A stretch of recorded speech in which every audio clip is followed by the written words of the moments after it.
Adita, anong ginagawa mo dito? Bakit hindi ka sumama kay Celestina? Ayoko silang istorbohin ni Dexter. Gusto ko magkasarilinan sila.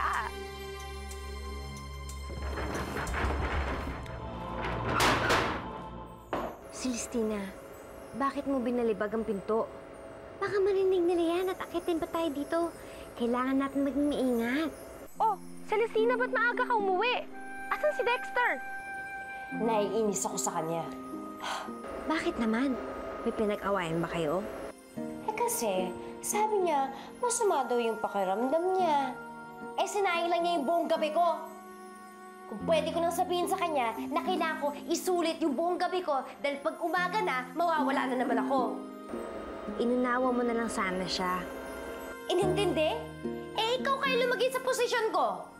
At eto pang nakakabwisit. Alam ko kasi nagdadahilan lang siya eh. Dahil kanina, may kunento siya sa akin. Habang natutulog daw siya, parang may naramdaman niya may humalik sa kanya. Duda ko yun yung dahilan kaya biglang nagyaya siyang umuwi eh. Celestina, hindi ganun kababaw si Dexter para gawin niya yun sa'yo. Teka lang, ikaw ba yung humalik kay Dexter?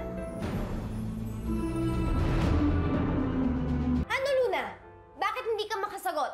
Ikaw ba yung humalik kay Dexter? Celestina, wag mo naman pagbintangan si Luna. Bakit ba? Masama bang magtanong?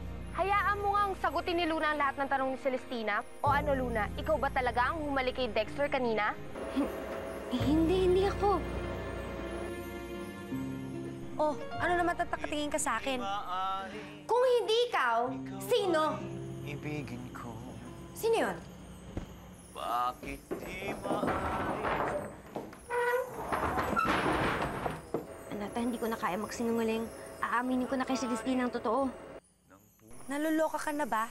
Magagalit sa'yo yun, Luna. Mag-aaway kayong magkapatid. Anong gagawin ko?